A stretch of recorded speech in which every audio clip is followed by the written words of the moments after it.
Hi, this is Maury Moreland Morrison, here to tell you Geico has more than just great savings. Much more. Geico's been around for more than 75 years, back when they were using Morse code. Sorry, that's just my sense of humor. What's more, with Geico you get 24/7 access to licensed agents on the app, online, or over the phone, so you can talk to them at night or in the morning. So forevermore, just know that no other auto insurer has more than Geico. More power to you. Geico. Expect great savings and a whole lot more. Blog Talk Radio.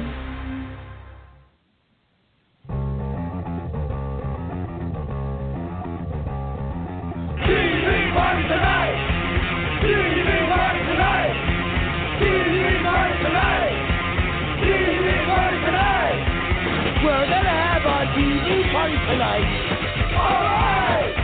We're gonna have a TV party, alright! Tonight! We got nothing better to do than watch TV and have a couple of brews. Everybody's gonna hang out here tonight. All right. We'll pass out on the couch. All right. Tonight. We got nothing better to do than watch TV and have a couple of brews. Don't talk about anything else. We don't wanna know. We're dedicated to our favorite shows. And tonight our favorite show is Ozark, starring Jason Bateman and Laura Linney, brought to you by Netflix. And here to discuss Ozark with me tonight, of course, I am your mandated reporter, and frankly, I'm mortified, Mr. Mark Radulich. And this is TV Party Tonight. Joining me once again to discuss Ozark is Jesse Starcher, the disapproving dad and host of Source Material in his own right. We've done that in the past. How's it going? Oh, man. We made it through the intro. Let's see if we can make it through the episode. I'm ready to rock and roll, man. All right. So a couple of months back when I had Andrew Graham on here, I said it was, kind of like a split 7-inch. It was half a TV party and half a because you made me. Yeah. And tonight's kind of a similar thing. I didn't know nothing about no Ozark. I think what happened was I had some holes in the schedule, and I said, all right, well, I've got a couple of dates here that don't have anything going on. I'll schedule some TV parties. I know I had one with Pat. And then I was like, okay, well, I've got some other open dates here. Let's see if people want to talk about some stuff. And you answered the call, and you actually suggested Ozark to me. Now, what was your thinking with this show? What when you watched it, what were you thinking about, and what made you decide you wanted to spend an hour of your life talking about it? Oh, yeah, dude. Well, this had dropped on Netflix, and probably about 3 or 4 days later, I was trying to figure out, should I give it a shot? Me and the wife are always looking for things to watch together. Some of the stuff that she watches, I'm just like, well, you can have that show. And then she's got the same stuff with me. There's a few shows that I watch she probably would rather have nothing to do with. But we always look for that real good show that we can sit down and watch together as the night ends, and then we can go to bed. So a friend of mine on Facebook, he got on there and said that, he put this show over. He was like, if anybody out there has the opportunity to watch Ozark, do so. If you're a fan of Breaking Bad, you're going to love this show. So I immediately, I caught on there and commented. I said, I'm sold, buddy. I'm going to start watching it. So the wife and I sat down, watched the first episode, and it's one of those episodes that grabs you, sucks you in, and you're ready to binge, buddy. Those are the kind of shows that I like, the ones that make you want to keep coming back for more. So my expectations were, of course, like everybody else, any of the reviews or anybody who's had the opportunity to say anything about Ozark, compare it to Breaking Bad. Me and you were both fans of Breaking Bad. And so it has a high bar to hit, in my opinion. Going through the season, I felt personally that it was a great series. Ozark hit the mark for me. So I said, if we have the opportunity to do so, we're going to have a TV party tonight, and we're going to talk about it for an hour. And so I'm glad that you took it upon yourself to I can't wait to hear what your thoughts are. I hope you enjoyed the series, but I'm glad you took the time to sit down. What were we talking about? 10 episodes here, so that's close to 10 hours worth of your time that you dedicated to watching a show. So I can't wait to hear what you have to think. Well, I've become less of a TV snob over the past couple of years. Well, nothing's going to compare to The Wire. So we might as well just go ahead and that is the gold standard, I think, in your opinion, for TV, correct? Yeah, nothing is better than The Wire. That's right. Though I'll tell you what, man, I've been burning through episodes of Game of Thrones, and not that Game of Thrones is like my favorite thing ever, but it's more of like I just want to get through it, and I had to catch up on 7 seasons. More on that. I'd never watched it before. And I had watched the first season in preparation to talk about it, but we ended up having to cancel that show. So I was like, well, I'm just going to keep going then and just clean the whole thing out. And then whenever season 8 comes on, the final season, I'll be ready for it. But so it's funny, like, yeah, we joke about how like The Wire is the gold standard and nothing is better than The Wire, but I think my wife will tell you I have been watching some Game of Thrones lately. Have you been quoting it? Have you been quoting it or doing anything crazy like that around the house? So it's my wife's birthday this weekend, and boy. They came home late tonight because my daughter had Girl Scouts. And I'm working this whole weekend, and her birthday's actually on Sunday. So I was like, well, we're going to celebrate it tonight, because I'm not going to be around this weekend. I'm working all weekend, and I work 12-hour days. So I figured, she'll come home. I got her a cake, and I got her a present and everything else.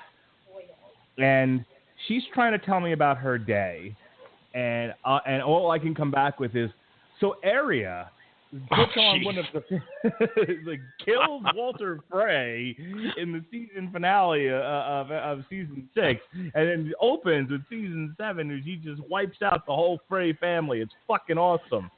And she's looking at me like, can you tell me about anything in your actual life? Yeah, focus, Mark. Focus, please. Let's come back to reality. Nope, I am in Westeros for now. That's where I live. I periodically wander out of Westeros to put on another movie for my 3-year-old and make sure he has not destroyed the house.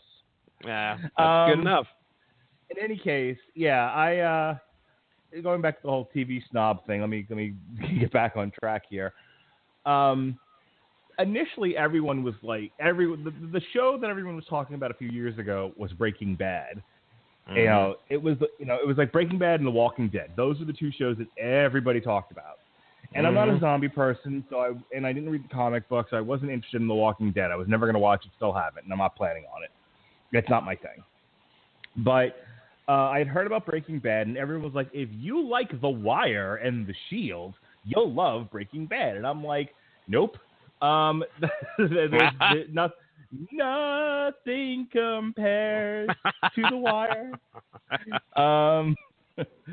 And the few people who were like, please break out of your snobbery, you'll like Breaking Bad if you give it a chance. And I watched the first season on Netflix, and I was like, oh, this is actually really good. And then as it started off a little slow, and then as the seasons progressed, I really got hooked. And then I had binge watched it right in time for the last season, which I watched live. Very similar to what me and my wife did. So what I'm getting to with all of this is kind of after my Breaking Bad experience, especially with a lot of the stuff that's coming out on Netflix, I'm giving more TV shows a chance. I'm trying to break out of my everything has to be The Wire thing or be a superhero show. Mm-hmm. That's the other thing. It was like I wouldn't even give any of the CW shows a chance, and then I'd heard how good The Flash was, and sort of the same similar set of events. I binge watched the first season of The Flash, and I was like, I love the show. What have I been missing all the time? So it's like, I'm taking the measure of people I trust who watch TV, and if the show is well liked enough, I'm at least willing to give it a chance now. Yeah. So when you had suggested why don't you give Ozark a chance, I'm like, well, generally speaking, Jesse's taste is pretty good. He generally doesn't watch stuff that sucks. I appreciate that. I was, and I had read some stuff before I started watching it, how it was actually very comparable to Breaking Bad in the sense that you have white middle class guy ends up knee deep in crime, film at 11. And I'm like, okay, let's give this a shot. And I saw what the premise was. The premise was that Jason Bateman, who plays Marty Bird, is laundering money for the Mexican mob and relocates his family from Chicago to the Ozarks. Hilarity ensues.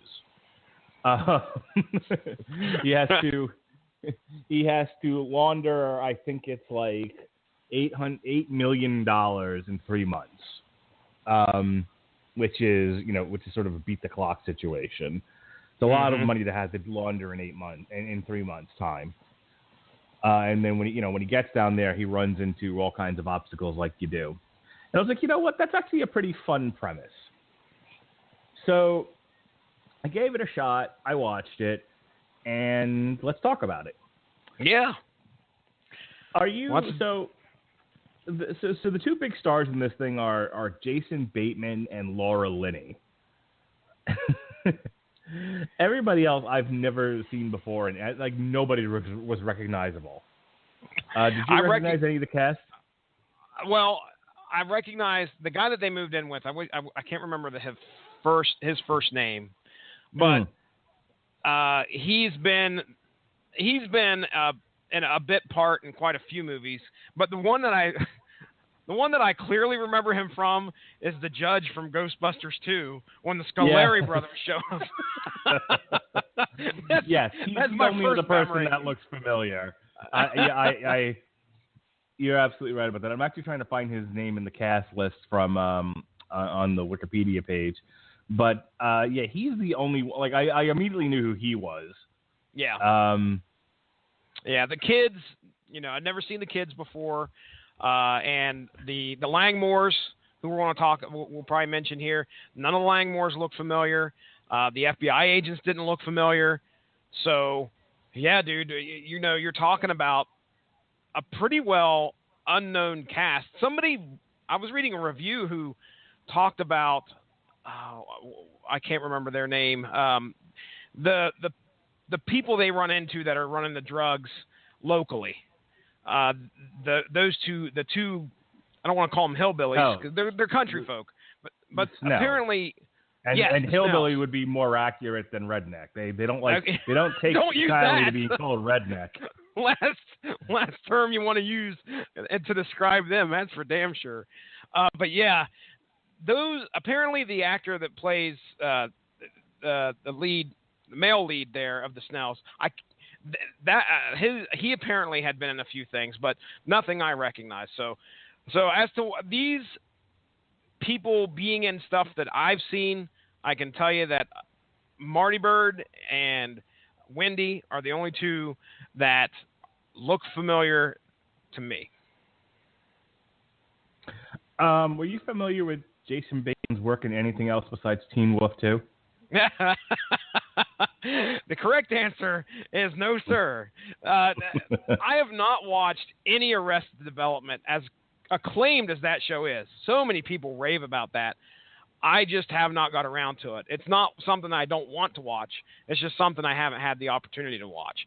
So Jason Bateman has clearly he's got some acting chops on him because he did that. He's done that show, and I think it's still going, or they're bringing it back, one or the other, here pretty soon. And man, the last thing I remember seeing him in, I watched Central Intelligence, I think is what it is, with The Rock and Kevin Hart. He's in that as well. But I think it's just like it's another bit part But yeah, as for a starring role or a directing role as well, which he does here in Ozark for a few episodes, this is the first time I've ever really sat down and watched this man act. Yeah, I was familiar with him from some stuff here and there. I never watched Arrested Development either. Mm-hmm. But I think he's mostly been in like comedies, and this might be one of the few times, if ever, that I've ever seen him in a dramatic role. And I'll tell you what, man, he really knocks it out of the park. That's the truth. It is the truth, because that was one of the worries I had when I first saw him on screen. Was like, am I going to be able to take him seriously? Am I going to be able to actually, let alone the fact that I've never watched Arrested Development. People going into this who have, I'm sure, were probably having even more reservations than I was. But, he does a spectacular job on screen. And I think he directed the first two, and I think either the finale or the last two episodes. But he had his. When I saw his name pop up on the screen, I was like, man, he's actually directing this as well as acting. And yeah, man, he does great. Does great.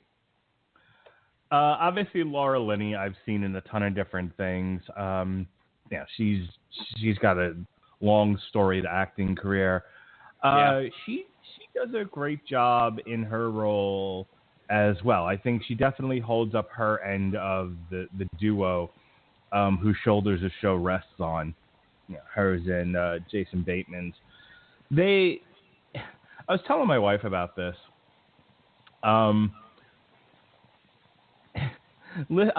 Listening to the show is not just about them like laundering money and hiding in the Ozarks. One of the tenets of this show is that this is a marriage. Between the characters of Marty Bird and Wendy Bird, played by Bateman and Linney respectively, where their marriage has hit the skids. Yeah, that's putting it lightly. She's cheating on him, and he knows to it. Her. Yeah, it's when you think about like, the movie with Kevin Spacey where he wants to sleep with the kid. I just about called it Sleeping Beauty. It's American Beauty. American Beauty, yeah. There's so many portrayals of like the white American stale marriage. Mm-hmm. That middle class, middle age, where there's just contempt in the house for each other. And there's a lot of that in this show. And over the course of 10 episodes, with one episode completely dedicated to a flashback to sort of explain how they got to where they are now. They show that contempt for each other and distrust. And the two of them do a really, really great job of playing with all that grist for the mill. Yeah. I was telling my wife about that. I was just like, if there was ever a cautionary tale for, if you have a problem, just communicate with your wife. Don't keep it to yourself. Don't shut down. Yeah. This is it. My gosh. That I can remember, I think it's in the first episode. It's either in the first or the second episode. I'm pretty sure it's the first, because the second episode gets things rolling towards the Ozarks. But when they're living in Chicago and he has the video of her, cheating on him. And at first, he's just sitting there in the living room watching it on his laptop while she's like either in the same room watching TV, and you're wondering, okay, why has this guy not flipped his shit yet? And this is kind of odd, what is going on? So they bring that tension, and you're just waiting for what he's going to do and how he's going to handle this, and you can tell that Marty's having a hard time trying to figure out. This is not a man who's he's calculating. He deals with numbers all the time, but this is not a man who deals with situations like that. And clearly, the way he's acting and trying to deal with it, obviously watching this stuff while his wife's in the same room. And then, of course, as things get even a little bit more weird as the episodes go on, it provides that really necessary amount of tension as to how he's going to try and resolve it. And, of course, things go not as he plans. That's for sure. One of my favorite things about Ozark and the Marty Byrde character, and I want to talk a little bit about, have your main character being somebody who you need to root for, that you want to root for in order for, at least for me, to be invested in the show. But one of the things I really like about his characterization and the way Jason Bateman plays him is what a fast talker he is. Like if you think about some of our great heroes in crime dramas, Walter White's superpower was that he was a chemist, and he could do he made like something where it was kind of like a bomb that he was throwing at people, and obviously he created the blue mess and all of that. Like that was sort of the gimmick of the show, was that he would use his knowledge of chemistry to get over on people. Marty's superpower is his ability to talk. Mm-hmm. So much of the show is him convincing people to go with him, to go with his idea. And, he's kind of a con man, but he's conning. He isn't just conning for the sake of conning. It's like he's been given this task, and he's like, "Well, I got to get it done." And he's maybe con man's not the right word. Like, he's a salesman. He's absolutely a salesman, and he is constantly selling a variety of ideas, right down to the season finale, where he's got these two disparate parties, the Mexican mob and the hillbilly mafia. That's a real thing, by the way. The hillbilly mafia, the Dixie mafia, that's all like real stuff. So we don't mention the hillbilly mafia around here. They don't exist. Okay. Yeah, like my grandmother, huh? There's no such thing as the mafia. Got it. But he's got the Mexican mob and the hillbilly mob in the same room. And he just sees this opportunity that was completely invisible to all parties. And it's like, by the time he's done with, as much as they're resisting him, by the time he's done with his sales pitch, they're just like, that's actually pretty brilliant. Yeah, that's a good idea. It's a real good idea. I can tell you that there were a few times watching this series where Bateman portrayed Marty Byrde as the calculating guy that he is, but it's almost like, just like you said, when he's faced with a situation, specifically in episode 1, where he is about to be killed, he watches his associates get killed, and he has to try and talk his way out of getting shot in the face. And you see it then, his gears turn, and he's actually talking while that's happening. That's the kind of impression that I got from that character. But then there's other times where he has to come up with an idea, and you can almost see him stop and sit there and like run everything through his head. He doesn't say a word, but you can see that the way Bateman portrays him, he's thinking. All right, now he's coming up with something. I watched an interview. I think Bateman did an interview with Today. They were talking to him about the series of Ozark, and one of the things that Bateman mentioned was that the character of Marty Byrde was arrogant. Did you get a sense of arrogance at all from this guy? No, I did not get arrogant at all. Now, are you being sarcastic? No, I swear to God. All right. Like, I don't know.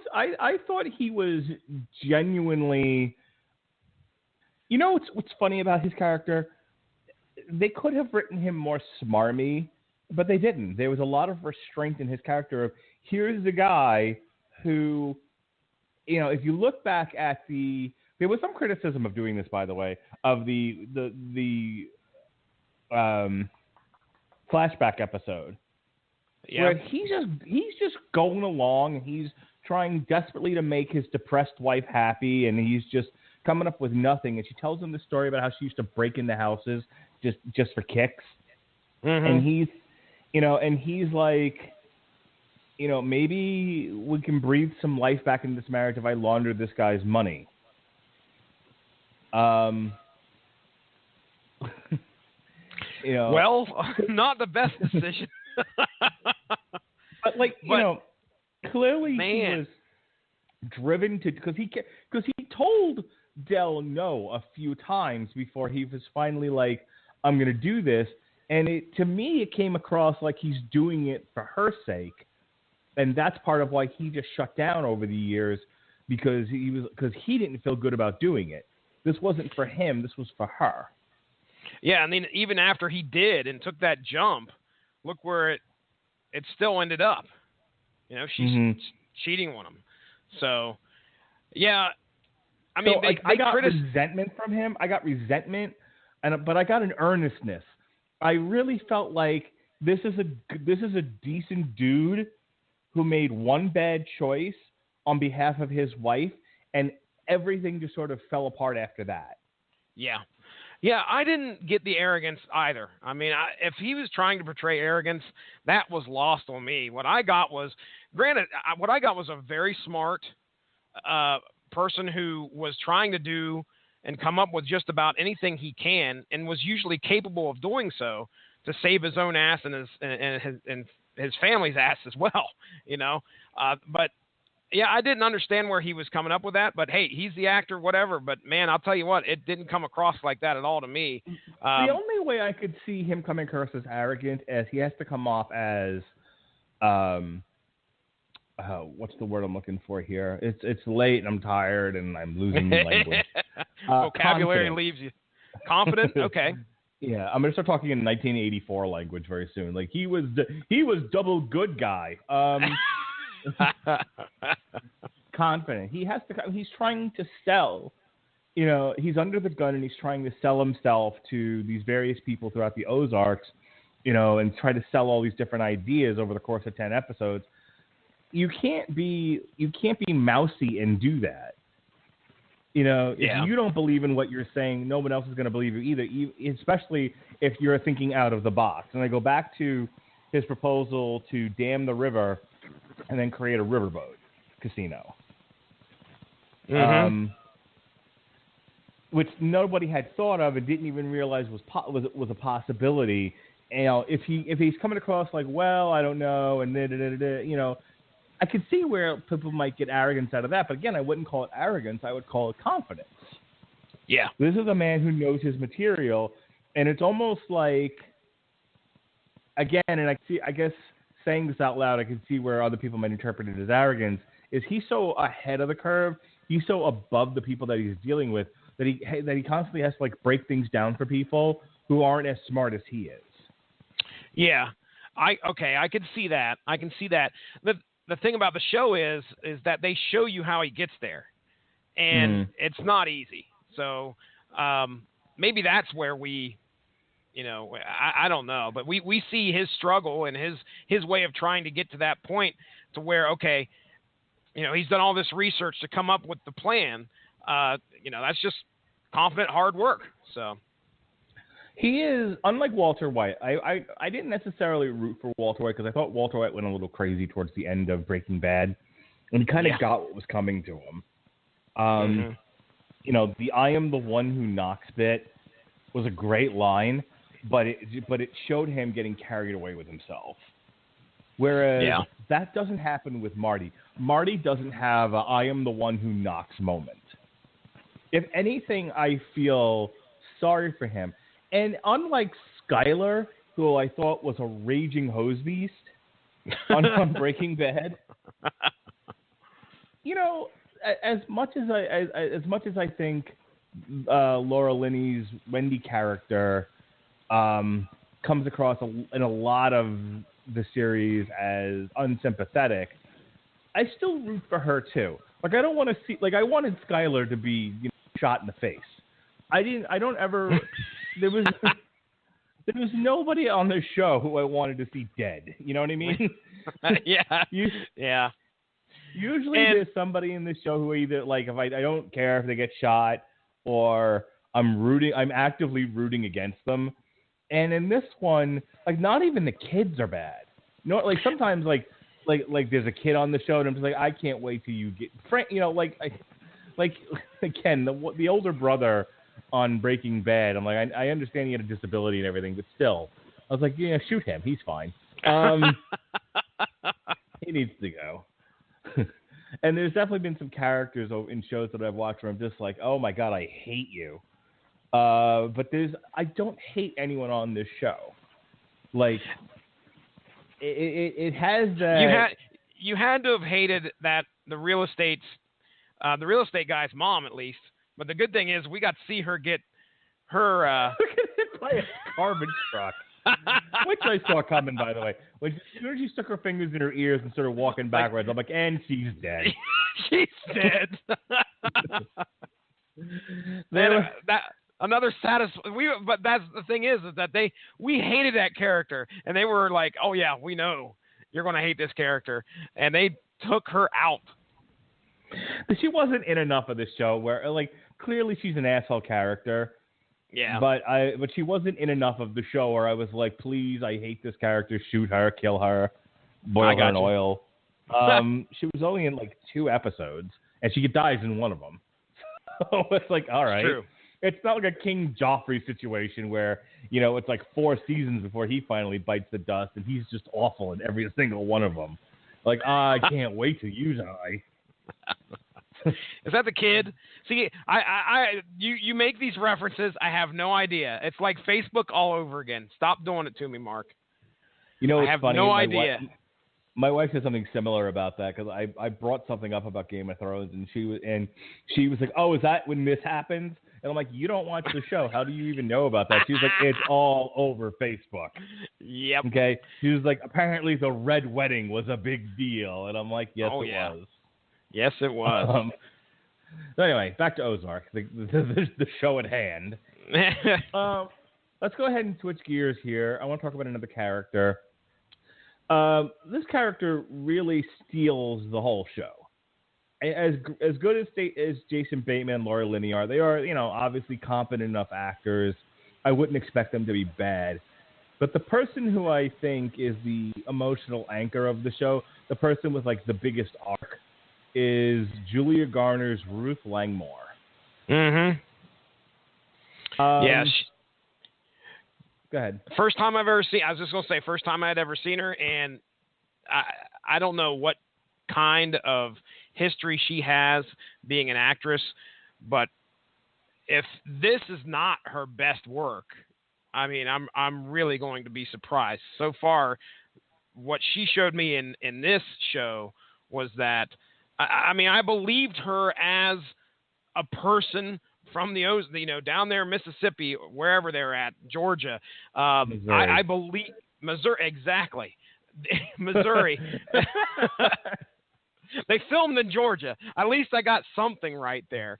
But no, that right there, I believed that she had the accent. I'd love to know if she talks like that in real life, because it made me believe her character. I'm looking at her filmography on Wikipedia. Her television credits include The Get Down, where she was in 2 episodes, Girls, she was in 1 episode, and she's in 8 episodes of The Americans, which is an FX show. Okay. Her movie credits are nothing I've ever heard of. Okay. She's got a bright career ahead of her. How old is she? She was born. She's 23. 23. Yeah, she's going to do stupendous in Hollywood, I think. Wow, she was born in the Bronx. Yeah, she can act. God damn. In any case, yeah, you know, she starts off as this sort of precocious, thieving redneck, white trash person. Oh, And over the course of 10 episodes, she really comes to have an affection for not just Marty, but Marty's whole family, to the point where she feels like she can't betray him, and she even kills her own brother, I think it is,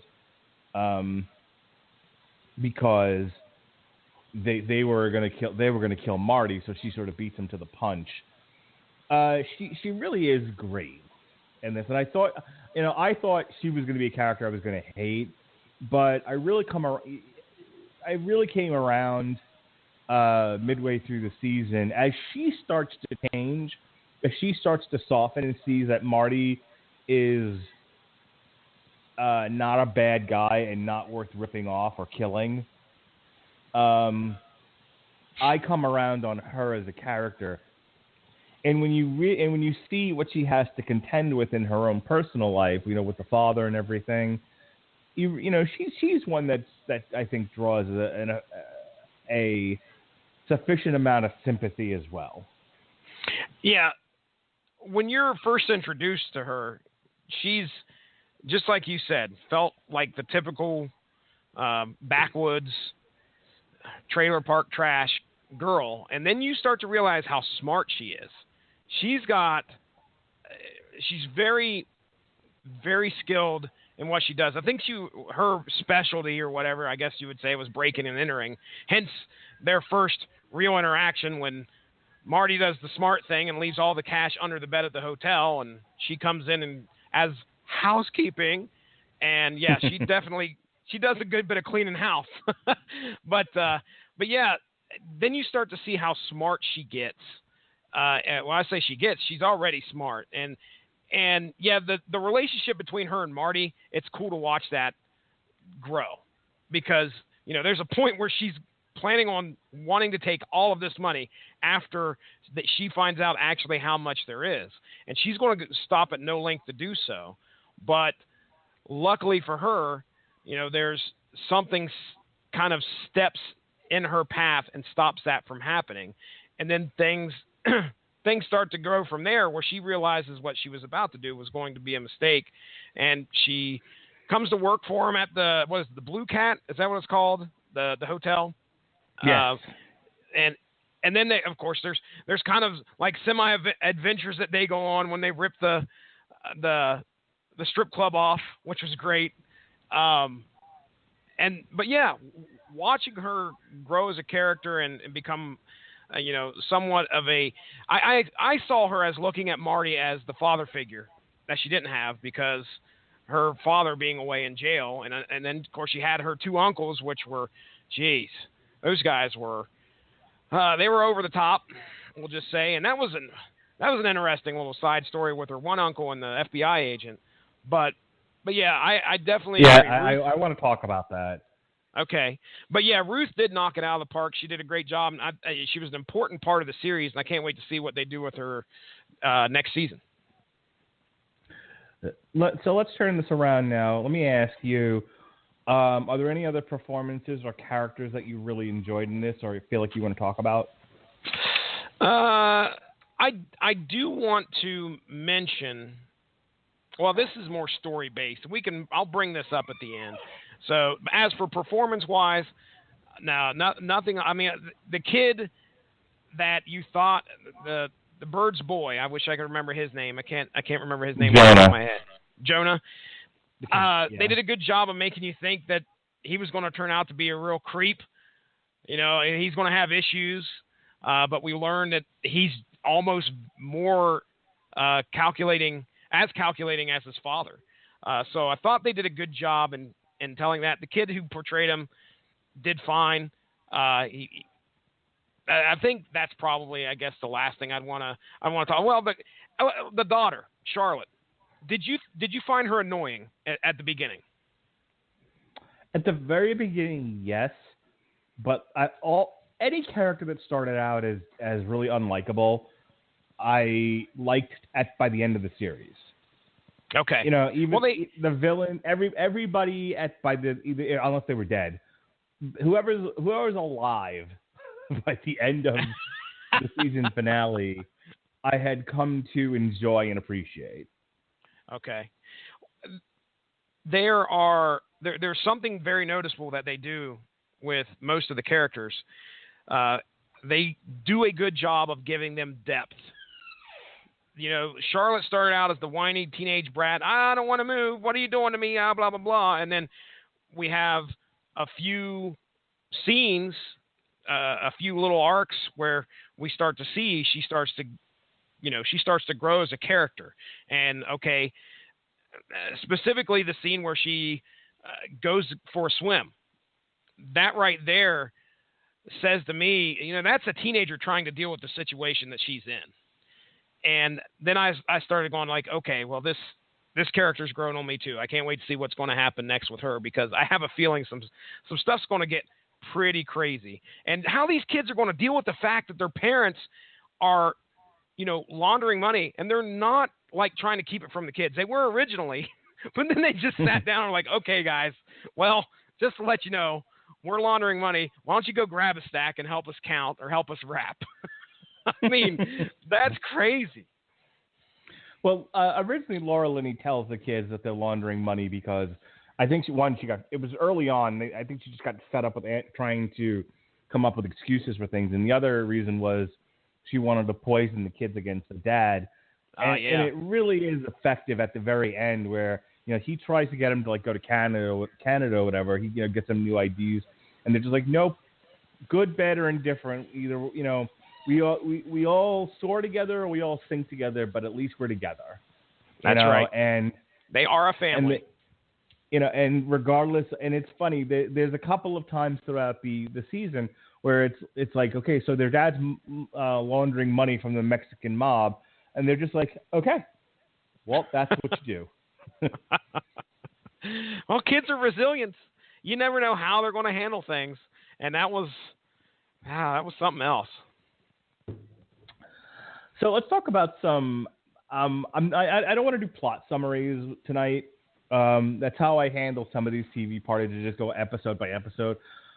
We're going to do it a little bit different tonight. I want to talk about some moments, some of my favorite moments in the series, because there are some really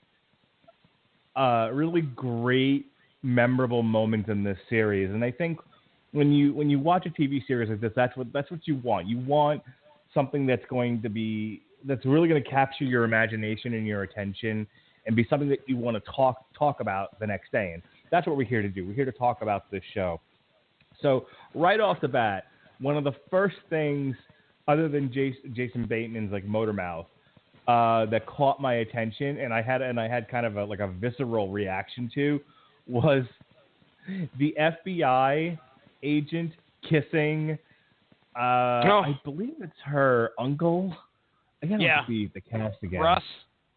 Yeah. Let's see. Yeah.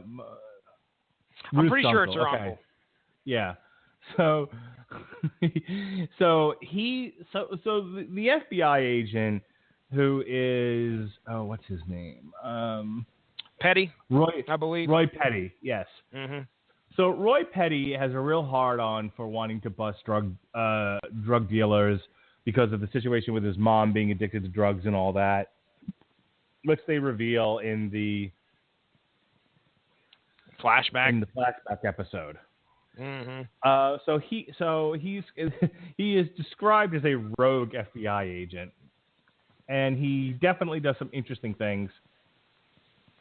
He goes down to the Ozarks, and he's posing as a guy who wants to do some fly fishing, and he picks out Russ Langmore, who again is Ruth's uncle. He pays him to take him fishing, and they have a good outing together. And at first he's like, when he tells him he's gay almost immediately, and Russ is like, yeah, I don't want to hang out with you anymore. Yeah. So then he changes his mind. He's like, look, if you're willing to pay me, I'll take you on another fishing expedition. And after they wrap up fishing the second time around, Roy plants a big kiss on Russ, and you could actually, I don't know about you, but I could actually feel like right before he kissed him, I'm like, why is there sexual tension between these two guys? Where is this going? and then he just jumps on him and gives him a big kiss, and of course he gets punched in the face for it. I ain't no faggot. Bam. Yeah. Typical in the closet hillbilly gay man, apparently. Yeah. Which, first off, okay, whoever played Russ, I don't know who the actor was, but again, another tremendous job making me believe that this guy was a redneck. Okay, you know, he clearly had the appearance, but he also had, you know, he had everything else about him that made me go, okay, well, this is your good old country boy. So yeah, the punch in the face I saw coming a mile away. What I didn't see happening was Agent Petty going for broke, you know, at the beginning of that whole exchange. I was like, dude, what the hell, man? What is going on? What made you decide to do that? But go ahead and continue. That was the thing. It was like he plants this big kiss on him, and you don't, as the viewer, it becomes clear what he's doing later on in the series. But at the beginning, you know, I didn't realize, maybe I'm just dumb, but I didn't realize he was fingering him for a mark that he wanted to turn at some point in his investigation. I just thought, like, while he was that was all part of the cover, is, you know, he wanted to establish that he was fishing and everything, you know, or there was another reason for it. Like, I wasn't necessarily convinced that it was a part of the investigation. So when he kisses him, I'm like, what are you doing? Yeah, and it's not like the show was kind enough to say, okay, you know, Agent Petty did some research and found that he'd been in jail for this, that, and the other, that was had some kind of sexual undertones, homosexual undertones in some way, to make you believe that Russ was in some way gay. That is not the case. I mean, so yeah, you're right. This all of a sudden happens out of left field, and you're like, dude, how does this figure into your investigation, you idiot? What are you doing? And right. And then, I mean, it's so interesting the turn, how that, you know, afterward, what happens. But yeah, I agree. That was one of the moments where I remember looking over at my wife going, what the hell is he thinking? And then a scene or two later, they're fucking in the butt, fucking in the butt, fucking in the butt. Yes, they were. Oh, goodness. Anyway, hey, yeah, you know what? There's nothing wrong with it. Whatever you like. Anywho, yeah. So just and that poor guy later on, that poor Russ, and he's just like, oh, dude, they're gonna open up a bait and tackle shop, and he's trying to talk to him about it. And he was just like, yeah, I'm in the FBI, and you're now like on the hook for conspiracy to commit murder. Yeah, and here we need you to go. We need you to go and wear this wire. And I don't see how Russ did not like. I mean, he was caught a rock in a hard place, and again, of course, he does kind of flip out a little bit towards the end. But yeah, man, that guy. But I mean, he came out to the dude, for Pete's sake. Well, that was the thing. It was like, could you just imagine? It's like all over his face. Like, the guy playing him doesn't have a Wikipedia page or anything. But I actually thought it was a very good performance, you know, in the sense that it really comes through. It's just like, I finally like come out to somebody and am expressing my, you know, this internal issue I've got, and yeah, there's there's pent up stuff there. Yeah, pent up stuff. And as it turns out, I fucking came out to an FBI agent who was just using me. Oh, that whole arc, horrible. Yeah, like I felt legitimately bad for the guy. The other moment in the show that I want to talk about, there was three big moments in the show that left an impact on me. The next one was the second glass of lemonade, which of course. Oh yeah. you want me to go get some lemonade? Oh, Yeah, shit. Darlene It's Snell. about to be on. Somebody's dying. Just comes fucking running out of the house with a needle full of heroin. And the other one that's just like that is, as Dell's just like, I never thought I would be doing business with rednecks, and the fucking shotgun to the face. Dude, okay. Most emotionally unhinged character in this series is the wife of the help me out. You know, you'd think I'd have all the characters. Snell. Darlene Snell. Oh my gosh. I mean, I think the husband has a level head, but his wife gets started. She gets her jimmies all riled, and she just starts coming up with like, oh yeah, let's, I got an idea. I want to teach these people a lesson. Okay, what do you want to do? You want to shoot them? No, I want to go cut their stomach open. And you're like, where is this lady coming from? She has evil, completely evil. And these two together are not. No, they are a evil pair of people in this in the Ozarks here. Yeah.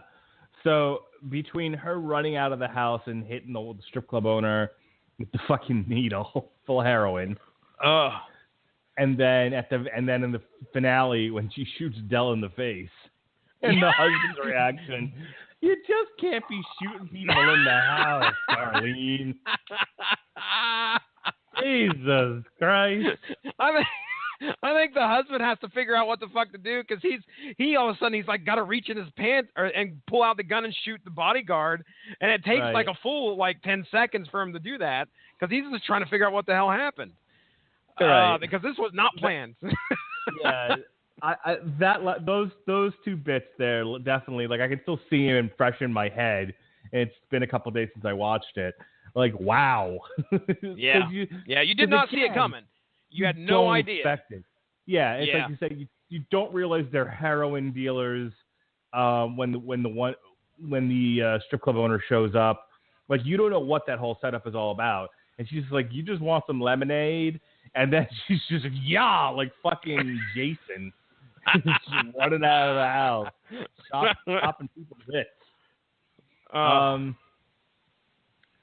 So the last one I want to bring up, and then I'll let you discuss any moments that were memorable for you. There's a pastor on the show, and there's not much to him character-wise. He's somebody who, in a flashback, had a near-death experience, and, with all near-death experiences, he found the Lord, and he became a preacher, and he's preaching on the water, and the hillbilly mafia is using him unknowingly using his service as an opportunity to distribute heroin. And, of course, with his dealings with, Marty wants to build him a church so that he can launder money through the construction costs, which causes conflict with the hillbilly mafia because they need him on the water to keep their heroin flowing. So there's conflict over that. And then eventually Marty just tells him straight out, like, you're being used. They're not interested in your sermon. And in return, they returned the favor by saying, and the church he wanted to build you was a phony, a big fat phony. It was just going to be used for laundering money. And so, and they basically threaten him, like, we're going to kill your wife and cut your baby out of her belly if you don't cooperate with us. And he's just like, well, I can't do it. He tries. He goes back on the water, and the whole thing is just a mess. And he's like, yeah, I can't do this anymore. And they kill his wife. Yep. And I didn't even realize that's what happened at first. When he walks in the house and the baby's on the table, I'm like, when did she have the... Oh, God, she didn't have the baby. She's dead. Yeah, dude, they said they were going to cut that baby out of her stomach. And... the baby's all laying there on the table, all nice and pristine, clean, and just, alive and happy as can be. And you're like, wait a second. And one of the reviews that I read said that was probably one of the greatest moments one of the scariest and most disturbing moments in the series, where they leave you to realize what happened to the pastor's wife and what occurred. They don't show you. That had an effect on me. But what had the most profound effect on me, and probably the most shocking moment of the entire series, and I haven't, like I'm going to keep making comparisons to Game of Thrones just because one, it's fresh on my mind. Two, and you just can't help yourself. well, Game of Thrones has a lot of graphic violence in it. People are losing their heads left and right on that show, and when people aren't being beheaded, there's still like there's I think it's either like season 5 or 6 where one guy is having his like fingers peeled and his dick cut off and like all kinds of shit's happening to him. And none of that stuff affected me. Like, I was like, okay, whatever. I've seen. So, like, it's like, whoa, Radulich, you sound like extreme violence doesn't bother you. Not really. I've seen a lot of this stuff before. It's like, okay, And it's whatever. a fantasy setting, too. I mean, yeah, and Game it's of a Thrones fantasy setting, yeah. But what had a profound effect on me, and what I was legitimately horrified by, and made me sad and emotional, and I came home and I was like talking about it with Melissa, was the preacher taking his newborn and drowning it in the ocean, or drowning it in the lake. Man. And I was saying to Melissa, like, the way that scene is shot, I didn't know if that was like him fantasizing for a minute and then just like coming to grips and like not really doing it, or he did it. And what a resilient baby, because that baby was in that water for a long time. And the baby's just like, what the fuck, dude? Like, not even crying. Just like, it's not even spitting water out of its mouth. I mean, like, he drowned an infant, like a days-old infant. Yeah, dude. And how long do they focus? I mean, he just rams his hands into the water with the baby in his hands, and then it's just focused on his face. And that is probably what made it most uncomfortable, is that you're just watching his face. And how long did you sit there and watch his face? Probably at least 10 to 15 seconds, if not a little bit more. And you're like, kid's dead. This guy's gone over the deep end. This crisis of faith has taken its toll. And look at this nastiness. So the year that I met my wife was the last season of The Wire. And we were dating at the time, so she used to come over and watch it with me. And she was like a first-year teacher at the time, and maybe she was in the midst of like her first full-time teaching job. And she taught in the ghetto, and it was all black kids, like poor black children, Title I, all the way, right? Mm-hmm. And there was, I don't know if you ever actually watched The Wire, but there was a character whose name was Dookie.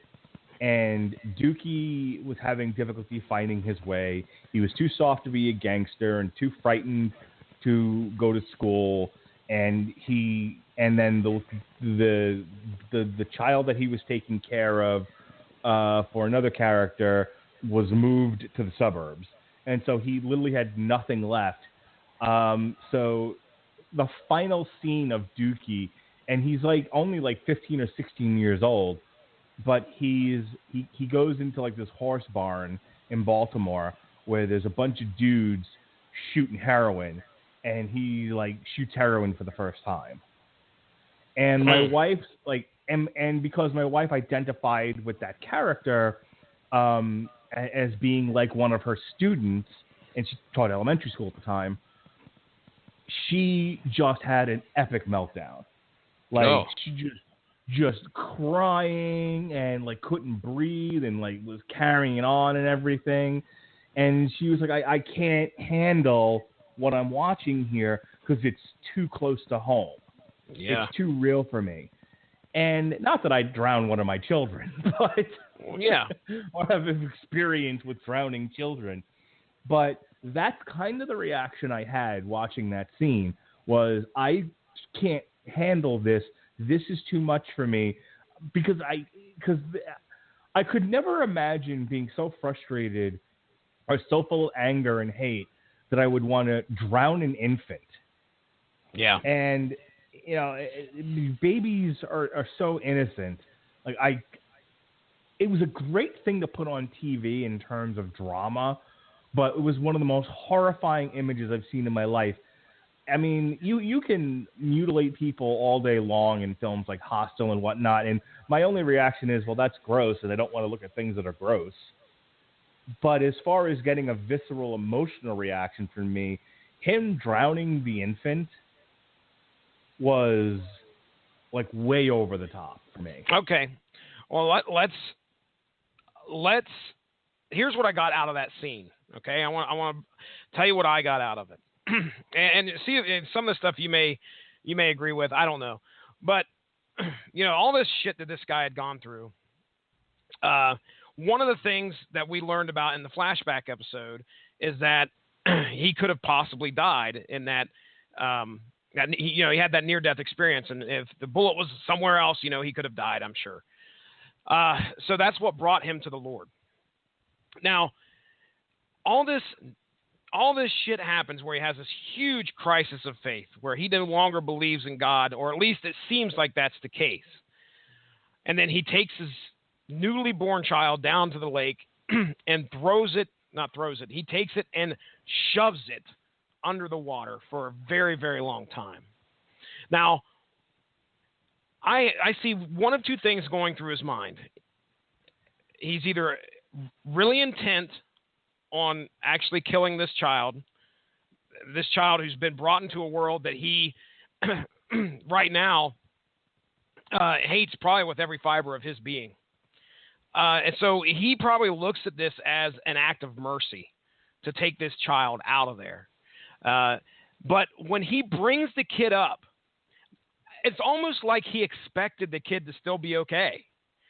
I don't know if it was him saying, okay, what the hell am I doing, and bringing the kid up, or did the guy actually legitimately go down there in order to try and baptize this child and possibly see if the kid would survive, just like he did in his near-death experience. Now, the other thing that I want to talk about with this scene is this is the ultimate presentation of the hell that Marty Byrde brought with him to the Ozarks. Okay? Now you think of what Marty Byrde did. He come down there with the intent of laundering all this money, and you look at all of the lives that throughout the show that he affected, and it was not in a positive way. All because, number one, he wanted to save his own ass. Okay? Number one, he wanted to stay alive. I can't fault the guy. It's definitely a Vic Mackey moment when you realize all of the he negatively affected every single life he touched. Yeah. Yeah. And you know what really makes the show it really makes the show good for me is the fact that me and you are rooting for Marty Byrde and his family to go on, no matter all this shit that's going on around him. And what we just saw, think about that. What we just saw with that preacher and his baby, that's a result of Marty Byrde. But here we are waiting for season 2 to happen because we want to see what happens with Marty Byrde, and we want to root for this guy and see how he's going to get out of it. So that's the brilliance of this show. They show you how much shit he has caused, but it's very much a Breaking Bad situation. You root for Walter White at the beginning. You said you didn't like that at the end. You weren't rooting for him too much at the end. Well, I feel the same way in this aspect with Ozarks. Okay, we're a little over the hour I allotted to talk about this, but I want to make sure you have said your piece. So, any moments, anything? I'm going to open this up to any moments or any burning desires. Okay. Yeah, my final thing that I want to bring up is there are 3 instances, I think 3, there may be more, but there's 3 instances in this show where somebody, the show makes you believe that they're going to die or they died. Now, I don't know if this is something that they're going to toy with later on down the line, but right at the beginning in episode 1, you hear a gunshot when Marty Byrde closes his eyes. Then all of a sudden he opens them up, and lo and behold, he's still alive. Now, because everybody else was dead, as to why the shot went off, I don't know. Is So right then and there, I'm like, is he actually dead? Now, I don't want to go that route with this. I know you'd probably shit all over that if that was this all a dream? I don't want to say anything like that. But then we have Charlotte, who in the later episodes goes out for a swim while her parents are arguing, and it's laid out, it's getting dark, and I don't know if it's a matter of if she intended to commit suicide or if the cramps got to her or whatever, but she ends up going down under the water for quite a long time. And I'm like, well, she's dead. She's dead. And as a matter of fact, they show her lifeless toes, they're dangling into the bottom of the riverbed. And you're like, well, this is it for her. They're going to regret this one. And then she comes back up. Miraculously, nobody there to help her, nothing. Again, another situation where I swear a character died, but she did not. Now, again, that's another thing where I was talking about the depth of a character. Maybe she gets that rush. A lot of the reviews I said it appeared that she had a rush of coming that close to death. And, of course, the third and final one we just talked about, where the baby went under for an insane amount of time but came back up perfectly fine. They toy with you when they do that. And I really wonder if there is some other meaning or there's going to be something that kind of fits into the season, or if we're going to see more of that in the second season. The other thing is the images at the beginning. I thought this was neat. Nothing spectacular. You guys are going to notice at the beginning of every episode, there's always these 4 images that pop up. I think they're precursors to what you're going to see on the episode. So if you go back and you look at those, the first time I noticed that was the heroin spoon.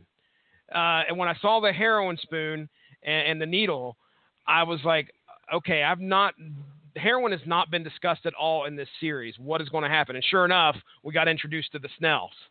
So that was fun. That was a fun little aspect of the show. But other than that, I think I've hit most of what I want to talk about. My favorite, one of the criticisms I saw about Ozark was that it's a very morose, serious show. Not a lot of levity, but I thought there was some fun one-liners in the show. There was the occasional, not like haha joke, but there's occasionally a line that made me laugh. And my favorite line of the entire series is in the finale when what's his fucking name? Jacob Snell says to Marty, who's in a panic, they'll just send another Mexican. That's right. Yeah, dude. And do you get the impression that I think he even says it? He's like, do you know who this guy works for? Do you know what's going to happen now? Do you get the impression there's like a bigger heavy that's going to be coming down and we're going to have an all-out war at some point? Everybody works for somebody. That's right. That is right. All right. I think that's a perfect way to end our discussion here of Ozark. I would recommend it, if you're into the kind of shows that we talked about, Breaking Bad, The Wire, Game of Thrones, whatever. It's all the same. Go ahead and give Ozark a shot. As far as what do we got going on in the future, Fuller House Season 3 drops tomorrow, so we'll talk about it on Tuesday.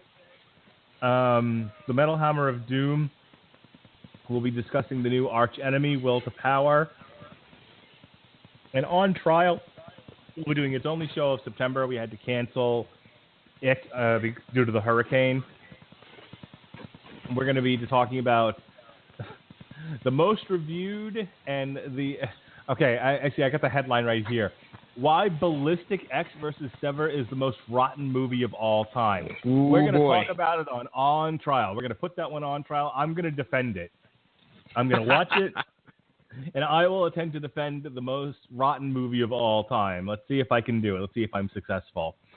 That's what we got going on next week. In the month of October, we got some more Damn You Hollywood's coming back, but in the meantime, we've also got a few TV parties. We've got one on October 3rd. It's going to be Hannibal Season 1 with myself and Robert Winfrey. Excuse me.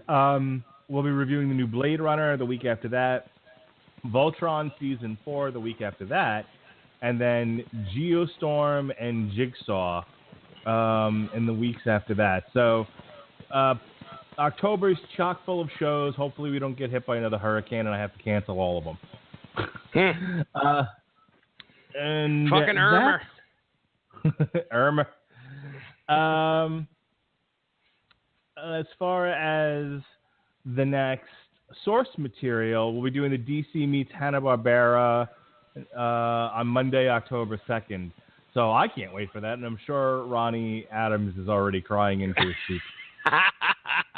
Guaranteed. You got to quickly plug our show from last night's Metal Hammer of Doom. I don't know if you said that already. Yeah, go back in the archives, check out our review of Prophets of Rage, self-titled album Prophets of Rage on the Metal Hammer of Doom. We had a good time reviewing it. It was Jesse and I had some differing opinions on the album, but overall it was okay. And I have one question. Yes, question that relates to tonight's show. Do you know what the Vultures do at the Ozarks? They fly over. Nice setup. Awesome. Go ahead and do your plugs and we'll get out of here. All right, ladies and gentlemen, go give the Radulich and Broadcasting Network Facebook page a like to stay up on top of all the great podcasts that we have to offer. We're on iTunes. We're on Stitcher. We're right here at home on blogtalkradio.com. We're also on all sorts of other places you could probably find podcasts. So just type in Radulich in the search bar. I'm sure something's going to pop up that we did. Just as Mark mentioned, I do a show on this here network called Source Material. We're at over 130 some episodes. We had a recent episode drop where I went to the River City Comic Con and I promoted that with my buddy Jordan, who's part of Kapow, the Pop Cultured Podcast, and they just, as of today, released their episode of our panel that we did where we got to ask the audience trivia, and man, did we have a good time. I made sure the only thing I could do was just ask people about their shirts, and one guy came up with an Opeth shirt on. So there you go. We had some great guests that came up there and did some trivia. Recently, if you guys are interested in independent wrestling, I did attend Throwdown for the Pound 16 right here in Marietta, Ohio for Remix Pro Wrestling, and I did a podcast covering the results. We talked, me and a good buddy Joel Gant, who's currently at a comedy show right now performing. We got on there and had a good time, discussed the results and the matches that occurred, the hilarity, some of the crazy spots that went on. We got to watch Colt Cabana and Swoggle tag team up against the Mega Plowers. That's right, Plowers. And also none other than Grado and Bully Ray, or Bubba Ray Dudley, came out triple threat tag, best match of the night, worth the price of admission alone. So check that out. Other than that, you can follow me at Stiznarkey on Twitter. And I turn it over to the good man, Mark Radulich. Thanks for talking about this with me tonight, man. Yeah, it was fun. I appreciate you hipping me to it. So back to Game of Thrones now. All right. No. Actually, I'm gonna watch the second episode of South Park. Ladies and gentlemen, thank you for joining us here on TV Potty tonight in our review of Ozark Season 1. It's been renewed for a second season, so when that comes out, Jesse and I will come back and we'll hit it up again. In the meantime, be well, be safe, and behave.